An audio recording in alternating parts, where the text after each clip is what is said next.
The Indian government says it launched airstrikes against terrorist camps in Pakistan in retaliation for a terrorist attack in Kashmir 2 weeks ago that killed dozens of civilians, one of the deadliest massacres in decades. In a briefing to reporters, Indian officials say 9 targets were hit in Pakistan and on the Pakistani side of the disputed Kashmir region. One of the more interesting things, they have a border crossing there where every day the two countries have their militaries dress up and they have essentially a dance off. They have a conflict of parade where there are bleachers on both sides. The tourists come and watch. This is a kind of a low simmering boil at all times.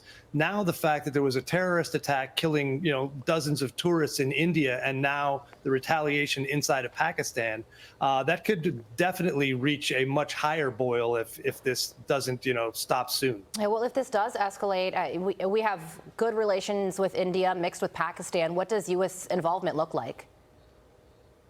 There's been a shift over the past few years where Pakistan has begun aligning more tightly with China, and India has been aligning more tightly with the United States, both in the military hardware they buy and in overall relations. India is one of the countries that President Trump is most likely to make a trade deal with in the near future.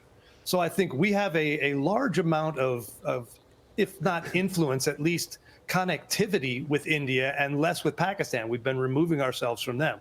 So hopefully we can, convince the Indians that this does not need to turn into another war. We've got a land war in Europe that's been going on for 3 years. The Middle East is still on fire.